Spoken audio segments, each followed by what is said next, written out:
नमस्कार दोस्तों, स्वागत है आप सभी का पाथ फाइंडर पर।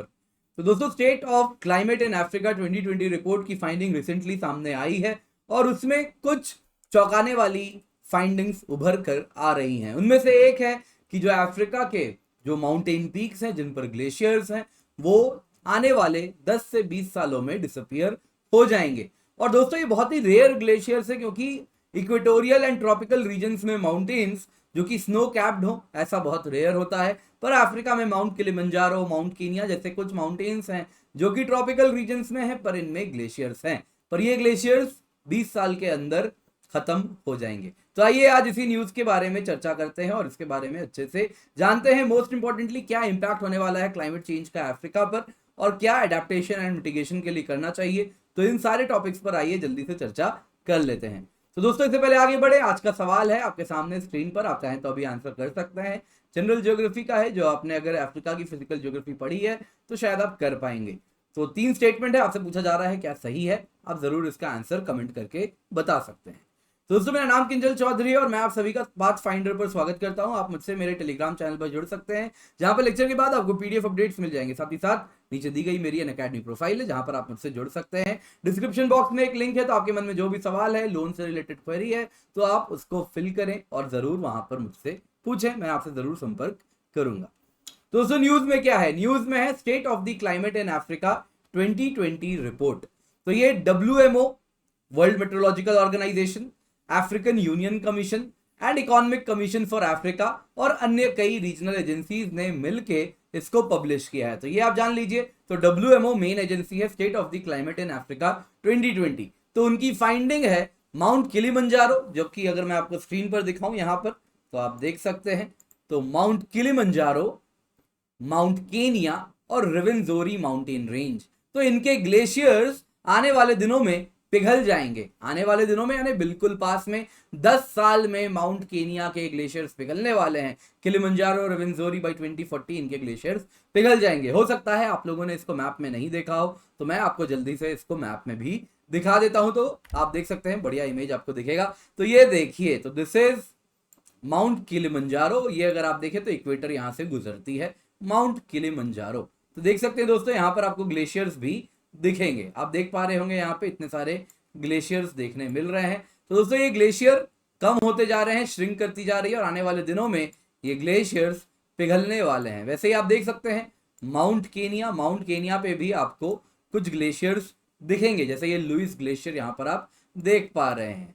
वैसे ही दोस्तों, यहाँ पर और एक माउंटेन रेंज है, रेवेंजोरी माउंटेन है। तो ये देख सकते हैं, इस पर भी जो ग्लेशियर्स हैं, तो दिस इज रेवेंजोरी माउंटेन। आप देख सकते हैं माउंट स्टैनली हाईएस्ट पीक है यहाँ पे इस माउंटेन रेंज का। तो इसके भी ग्लेशियर्स अगर आप देखें तो ये भी पिघल रहे हैं बहुत तेजी से और आने वाले दिनों में ये भी बहुत तेजी से पिघल जाएंगे।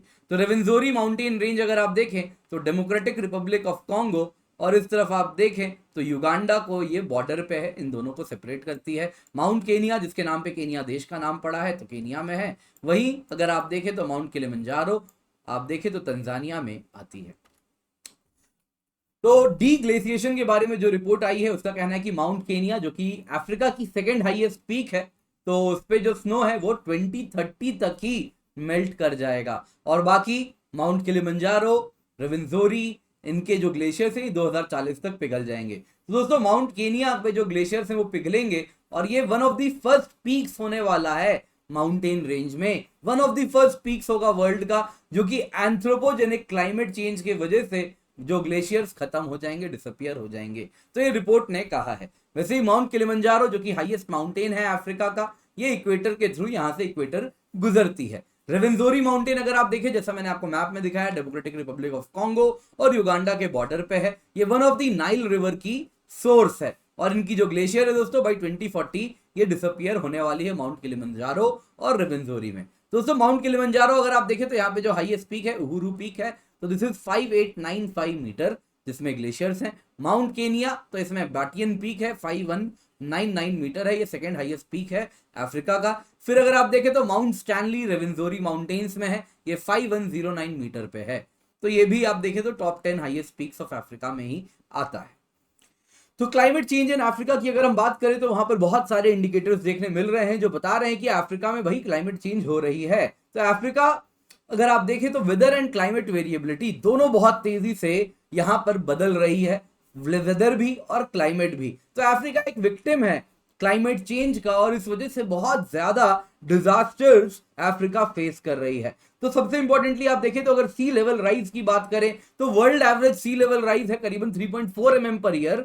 लेकिन अगर हम इंडियन ओशन कोस्ट की बात करें, ये वाले region Somalia, Tanzania, Mozambique, Madagascar, इन इलाकों की बात करें, जैसा आपने मैप में देखा, तो इन इलाकों में समुद्र 4.1 mm पर ईयर से राइज कर रही है। वहीं अगर आप साउथ अटलांटिक ओशन वगैरह में देखें तो 3.6 mm पर ईयर से सी लेवल राइज कर रही है, यानी greater than the world average है। वहीं अगर आप ईयर 2020 की बात करें तो अफ्रीका के लिए one of the warmest year on record माना गया है। One of the warmest, not the warmest, याद रखिएगा। तो one of the warmest year है। तो हर साल आप देखें कहीं ना कहीं one of the warmest year bar bar Africa के लिए रिकॉर्ड हो रहा है, यानी कि बहुत तेजी से ग्लोबल वार्मिंग का शिकार अफ्रीका बन रही है।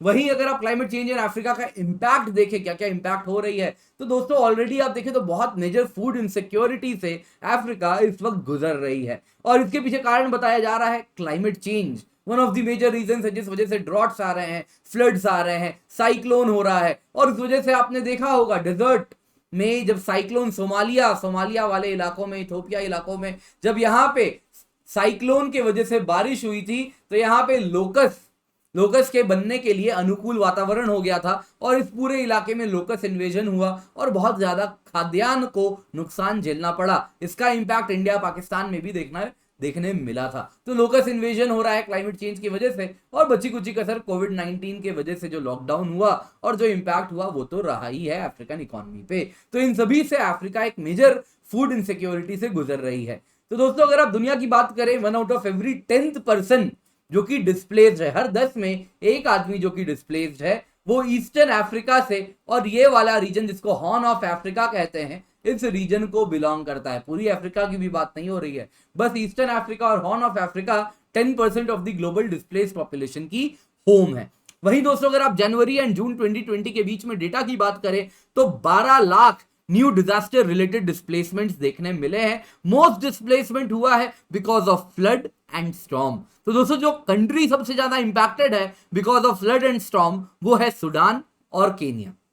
वहीं मेडागास्कर दूसरी ओर, जैसे कहते हैं flood and droughts are two sides of the same coin, तो एक तरफ फ्लड हो रहा है तो मेडागास्कर में भीषण ड्रॉट हुआ है। तो मेडागास्कर में एक ह्यूमैनिटेरियन क्राइसिस हो रही है इस वक्त because of drought like conditions जो वहां पर बन रखे हैं। और कहा जा रहा है दोस्तों बाई 2030, यानी ज्यादा दूर नहीं है, बस 9 साल बाद की बात हो रही है, बाई 2030 11.8 करोड़ या फिर 118 million extremely poor people in Africa वो ड्रॉट, फ्लड, एक्सट्रीम हीट का सामना अब करने वाले हैं। दोस्तों अगर हम अफ्रीका की बात करें तो जो 54 देश हैं अफ्रीका के, वो मिलके वर्ल्ड की जो total global green house gas emission है उसकी 4% से भी कम green house gas emission Africa के इन 54 देशों से होती है। इसके बावजूद ये वर्स्ट इफेक्टेड इलाका है क्लाइमेट चेंज के कंटेक्स्ट में, जैसा हमने अभी देखा इस स्लाइड में, तो one of the worst affected है। और इतनी ही बात नहीं है, अगर आप आने वाले दिनों की बात करें तो बाई 2050 जो अफ्रीका की जीडीपी है वो फर्दर 3% से श्रिंक करेगी बिकॉज ऑफ क्लाइमेट चेंज, ऐसा इस रिपोर्ट का कहना है। तो इसी रिपोर्ट ने आइडेंटिफाई किया है कि ओवरऑल अफ्रीका को क्लाइमेट चेंज से मिटिगेशन एंड एडेप्टेशन के लिए बाई 2030 यानी अगले 9 सालों में, बाई 2030 $3 ट्रिलियन यानी $3000 बिलियन का इन्वेस्टमेंट चाहिए, तभी वो अपने नेशनल क्लाइमेट प्लान्स को इंप्लीमेंट कर पाएंगे। वहीं दोस्तों अगर आप देखें जो कॉस्ट है क्लाइमेट चेंज से अडेप्ट करने का, ये अगर हम मान के चले, अगर दुनिया अपना काम करे, वो अपने इंटरनेशनल एफर्ट्स को फुलफिल करे to keep global warming below 2 degree Celsius, यानी सब कुछ अच्छा हो, उसके बावजूद अफ्रीका को by 2050 annually $50 billion per year climate change से अडेप्ट करने के लिए खर्च करना होगा। तो आप कह सकते हैं Africa is the victim of climate change. उसने किया नहीं है, क्लाइमेट चेंज के लिए वो जिम्मेदार नहीं है, लेकिन उसके वजह से वो पीड़ित है। तो दोस्तों इससे पहले आगे बढ़े, चलिए आज का सवाल देख लेते हैं। तो आपके सामने सवाल स्क्रीन पर दिख रहा होगा, तो आप पॉज करके आंसर कर सकते हैं। तो आई होप दोस्तों आप लोगों ने आंसर कर दिया है। तो आंसर अगर हम देखें तो अफ्रीका की बात हो रही है, इनमें से कौन सा स्टेटमेंट ट्रू है? Mount Kilimanjaro highest peak in Africa है। सही बात है, बिल्कुल है।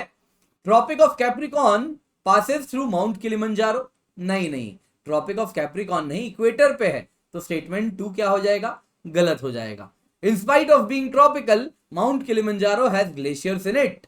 तो जाहिर सी बात है, यस, इस वक्त तो ग्लेशियर है, लेकिन आने वाले दिनों में रहेंगे नहीं रहेंगे ये किसी को नहीं मालूम है। तो आंसर इज बी 1 एंड 3। हो सकता है ये वीडियो 20 साल बाद कोई देखे तो आंसर बदल जाए, तो आंसर अलग होगा। तो अगर हम फेल हो गए तो दोस्तों जब भी अकेडमी आए यूज कोड KC10, क्योंकि जब आप ये कोड यूज करेंगे तो आपको सिर्फ 10% ऑफ नहीं मिलेगा, मेंटरशिप मिलेगी, हैंड होल्डिंग मिलेगी, बेस्ट नोट्स मिलेंगे, और जो मेरी गाइडेंस है वो सारी subjects of GS, SA and geography optional को कवर करती है।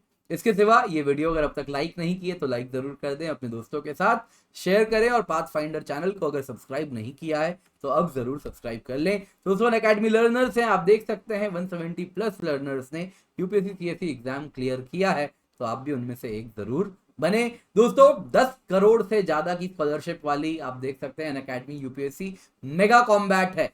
56 सवाल 60 मिनट, 24 अक्टूबर 11 बजे। तो KC10 इनवाइट कोड का इस्तेमाल करें, डिस्काउंट्स मिलेंगे आपको सब्सक्रिप्शन में, जबरदस्त डिस्काउंट है, और गारंटीड 15% डिस्काउंट अगर आप पार्टिसिपेट करते हैं। तो इससे ज्यादा और क्या हो सकता है? तो जरूर जाएं, पार्टिसिपेट करें, KC10 कोड का इस्तेमाल करें।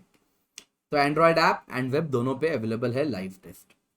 दोस्तों 9 मंथ कॉम्बो है टू क्रैक यूपीएससी प्रीलिम्स 2022, तो 28% with optional plus 10% using referral code. तो इस वक्त 9 मंथ की जीएस प्लस ऑप्शनल की सब्सक्रिप्शन है 45,675 रुपीज। इसमें आपको 9 मंथ प्रीलिम्स बैच भी मिलेगा, 20 प्लस बुक्स मिलेंगे, prelims mains optional test series मिलेगी, और ऑप्शनल कार्निवाल भी मिलेगी। दोस्तों अगर टेस्ट सीरीज की बात करूं तो इसमें 80 टेस्ट मिलेंगे, 50 प्रीलिम्स के टेस्ट हैं, 30 मेंस के टेस्ट हैं, और 21 ऑप्शनल के टेस्ट हैं, यानी इन टोटल 101 टेस्ट मिलने वाले हैं। ऑप्शनल टेस्ट में 16 sectional test and 5 full length test होंगे। इसके सिवा 3 मंथ फेस्टिव कॉम्बो भी है 28,350 रुपए में, जिसमें जीएस एंड ऑप्शनल दोनों आपको मिल रहा है। साथ साथ दोस्तों आपको बता देता हूं, 1 subscription to crack it all, एक साल की जीएस प्लस ऑप्शनल की कीमत है 57,704 rupees. Iconic GS plus optional की कीमत है 78,999 रुपीज। एंड अगर आप एक साल की प्लस सब्सक्रिप्शन ले तो 54,550 रुपीज में है, 2 साल की 64,800 रुपए में है, और 2 साल की आइकनिक सब्सक्रिप्शन 1,04,175 रुपए में। ये सारी कीमतें तब है जब आप कोड KC10 यूज करते हैं। दोस्तों ये कोड सबसे इंपॉर्टेंट है, याद रखिएगा, इसी कोड से आपको मेरी मेंटरशिप एंड हैंड होल्डिंग मिलती है। तो ये कोड अप्लाई करें और फिर मुझसे संपर्क करें निश्चिंत होके। तो यूपीएससी ऑप्शनल सब्सक्रिप्शन की कीमत है एक साल की 24,750 रुपए on using the code KC10। 20 अक्टूबर से नए बैचेस स्टार्ट हो रहे हैं, तो इनका हिस्सा बन सकते हैं। हिंदी इंग्लिश बाइलिंगुअल 1 साल 2 साल दोनों की बैचेस हैं। वैसे ही मिशन AIR1 मींस बैच है जिसका आप हिस्सा बन सकते हैं, तो आंसर राइटिंग भी आपकी इंप्रूव होगी। तो दोस्तों आज की वीडियो पसंद आई हो तो लाइक जरूर करें, अपने दोस्तों के साथ शेयर करें। Thank you so much for joining, have a great day and let's crack it.